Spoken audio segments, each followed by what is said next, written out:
Hi everyone, मैं सादिया रज़ा, आपकी special educator और ट्रेनर। आज हम बात करेंगे high functioning autism with low functioning autism.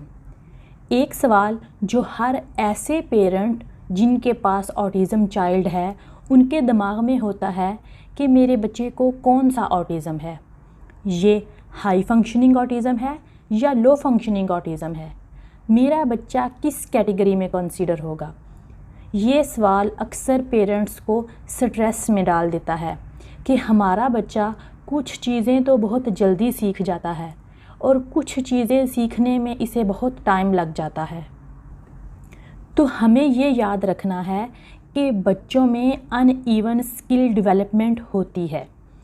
ASD को हम स्पेक्ट्रम इसीलिए कहते हैं क्योंकि इसमें कोई स्किल अगर कोई बच्चा जल्दी सीख गया है तो किसी को महीने लग जाते हैं सीखने में। इस चीज़ को लेकर हमें परेशान होने की ज़रूरत नहीं है क्योंकि हर बच्चा दूसरे बच्चे से अलग है, उसकी अपनी स्पीड है सीखने की। तो हमें इस बच्चे को कंफर्ट जोन में रख कर ही इसको सिखाना चाहिए।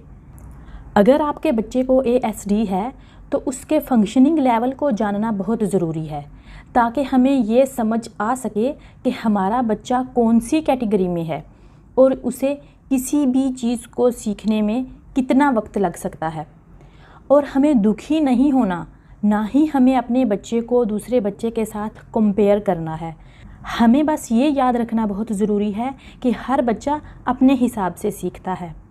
हमें ये नोट कर लेना है कि इसके कौन से एरियाज़ हैं जिन पर हमें वर्क करने की ज़रूरत है और आगे उसे हमारी कितनी सपोर्ट्स चाहिए होगी और वो किस हद तक इंडिपेंडेंट हो पाएगा।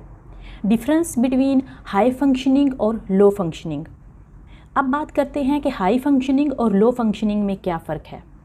हाई फंक्शनिंग बहुत ज़्यादातर एस्पर्जर होते हैं, उनका फंक्शनिंग लेवल अच्छा होता है और लो फंक्शनिंग में बच्चों की लर्निंग काफ़ी मुश्किल होती है।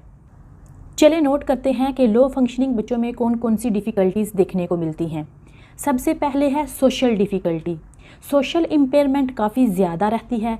जब हम हाई फंक्शनिंग और लो फंक्शनिंग बच्चों को अलग अलग करते हैं तो इस बेस पर करते हैं कि सीवियरिटी कितनी है, किस हद तक बच्चे में इम्पेयरमेंट है, चाहे वो कम्युनिकेशन को लेकर है या सोशल है और बिहेवियर या सेंसरी इश्यूज़ हैं, क्योंकि यही 4 पिलर्स हमारे बच्चों की लाइफ को इफ़ेक्ट करते हैं। इनमें सीवियरिटी का ज़्यादा होना बच्चों में लो फंक्शनिंग कैटेगरी में लाता है और जिन बच्चों को डिफ़िकल्टीज़ कम रहती हैं उनको हम हाई फंक्शनिंग में रखते हैं। लो फंक्शनिंग में जो सोशल डिफ़िकल्टीज़ रहती हैं वो अगर शुरू में हम देखना शुरू करते हैं तो बच्चे अकेले अकेले रहते हैं, हमें बिल्कुल देखते नहीं हैं, वो हमारे साथ रूम में होते हुए भी हमें नोटिस नहीं करते कि हम रूम में हैं या नहीं हैं। इन्हें इस चीज़ से कोई फ़र्क नहीं पड़ता है। इसके अलावा अगर आप उसे बुलाते हैं तो वो बिल्कुल ध्यान नहीं देता, अपने आप में ही गुम रहता है, उसे किसी चीज़ में कोई दिलचस्पी नहीं है।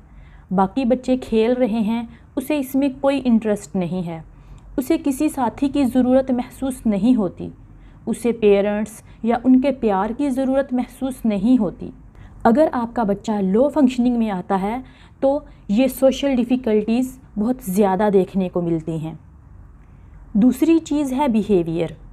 बिहेवियर हमारे बच्चों की सोशल लाइफ को बहुत ज़्यादा इफ़ेक्ट करते हैं क्योंकि वो नहीं जानते कि सोशल सिचुएशन में किस तरह से बिहेव करना है और बच्चे लगातार एक जैसे बिहेवियर में ही लगे रहते हैं, चाहे वो चीज़ों को लाइन अप करना है या हैंड से फ्लैपिंग करना है या फिर इधर उधर भागते रहना। इन चीज़ों की वजह से बच्चे सोशल नहीं हो पाते हैं, उनको कनेक्ट होने में प्रॉब्लम होती है। इसी वजह से इनकी सिटिंग कम रहती है, सेंसरी इश्यूज़ की वजह से वो ध्यान नहीं दे पाते हैं। इन चीज़ों का असर उनकी लर्निंग पर भी होता है। इसके अलावा ये बच्चे बहुत ज़्यादा सेंसिटिव रहते हैं। लो फंक्शनिंग बच्चों में कम्युनिकेशन डिफ़िकल्टीज़ बहुत ज़्यादा रहती हैं क्योंकि बच्चे बोल नहीं पाते।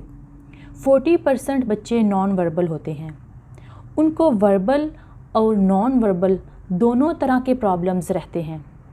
इसलिए हमें ऐसे बच्चों को साइन लैंग्वेज सिखानी चाहिए या ऐसी डिवाइसेस देनी चाहिए जो उनकी हेल्प कर सकें, जिससे ऐसे बच्चे अपनी बेसिक नीड्स को पूरा कर सकें। क्योंकि ऐसे बच्चों में चैलेंजिंग बिहेवियर्स आ जाते हैं, बच्चे खुद को मारना शुरू कर देते हैं, दूसरे बच्चों को मारना शुरू कर देते हैं, लगातार इरिटेट रहते हैं और लाइफ काफ़ी ज़्यादा डिफ़िकल्ट हो जाती है। अब बात करते हैं हाई फंक्शनिंग बच्चों के बारे में। ये बच्चे अपने काम करने में, अपनी लाइफ को सक्सेसफुल बनाने में और इंडिपेंडेंट होने में कैपेबल होते हैं, क्योंकि इन बच्चों की डिफ़िकल्टीज़ कम होती हैं, जिसे बच्चे स्पोर्ट की मदद से कवर कर लेते हैं। मगर हमें इग्नोर नहीं करना, क्योंकि difficulties are still there. High functioning बच्चों को भी सोशल डिफ़िकल्टीज़ होती हैं, सोशल इम्पेयरमेंट होती है, मगर कम होती है। उनको दोस्त बनाना अच्छा लगता है, मगर बात शुरू करने में प्रॉब्लम होती है। उन्हें नहीं पता होता कि मुझे किस तरह बात करके दोस्ती करनी है। हाई फंक्शनिंग बच्चे किसी भी स्किल को जल्दी सीख लेते हैं, क्योंकि इनमें सेंसरी इश्यूज़ और सिटिंग प्रॉब्लम्स कम होती हैं। सोशली भी अट्रैक्टिव होते हैं और इनके बिहेवियर्स भी ठीक होते हैं, और ये बच्चे रूटीन में काम कर सकते हैं। ये अपनी मर्ज़ी से काम करना ज़्यादा पसंद करते हैं। कम्युनिकेशन प्रॉब्लम्स भी नहीं होती हैं। ये बच्चे वर्बल होते हैं, लेकिन इनकी लैंग्वेज स्किल्स में और इनकी अंडरस्टैंडिंग में और फंक्शनल स्पीच में ज़रूर फ़र्क होता है कि इन बच्चों को फंक्शनल कम्युनिकेशन में प्रॉब्लम होती है। ये बच्चे इंडिपेंडेंट होते हैं और लाइफ सक्सेसफुल गुजारते हैं। तो हाई फंक्शनिंग और लो फंक्शनिंग में डिफरेंस है। इन दोनों टर्म्स को समझने के बाद हमें ये याद रखना है कि अगर हमारा बच्चा लो फंक्शनिंग है या हाई फंक्शनिंग है, तो इस एक कॉन्सेप्ट को अपने दिमाग में फ़िक्स नहीं करना, क्योंकि ये फंक्शनिंग लेवल बदलता रहता है। जब आप बच्चों के साथ काम करते हैं या इनको थेरापीज़ मिलती हैं या ट्रीटमेंट मिलता है, तो चेंजेस इतने ज़्यादा हो जाते हैं कि कई बार बच्चे लो से हाई की तरफ आने लगते हैं। एक और बात कि हाई फंक्शनिंग और लो फंक्शनिंग के दरमियान का जो लेवल है, इसमें काफ़ी बच्चों की काफ़ी चीज़ें तो ठीक रहती हैं, मगर कुछ प्रॉब्लम्स भी रहती हैं जो इन्हें अलग अलग एरियाज़ में हो सकती हैं, जैसे कॉन्सेंट्रेशंस का कम होना, सेंसरी इश्यूज़ का होना, किसी चीज़ से सेंसिटिव होना। तो हमें इन चीज़ों पर तवज्जो देनी होगी। हाई फंक्शनिंग बच्चों का IQ काफ़ी अच्छा होता है। कुछ बच्चों में कुछ पॉइंट्स लो फंक्शनिंग के रहते हैं और कुछ पॉइंट्स हाई फंक्शनिंग के रहते हैं। इस चीज़ को आपको ज़रूर समझना है। बहुत कम बच्चे ऐसे होते हैं जो पूरी तरह से लो फंक्शनिंग होंगे, ज़्यादातर बच्चे दरमियान वाली कैटेगरी में आते हैं। लो फंक्शनिंग बच्चों में इंटेलेक्चुअल डिसेबिलिटी भी होती है, जिसे हम मेंटल रिटार्डेशन भी कहते हैं। इन बच्चों को लर्निंग डिसेबिलिटी भी होती है। अगर हमारे बच्चे को ऑटिज़म है, तो हमें हाई फंक्शनिंग या लो फंक्शनिंग के कॉन्सेप्ट में ही नहीं फंसे रहना।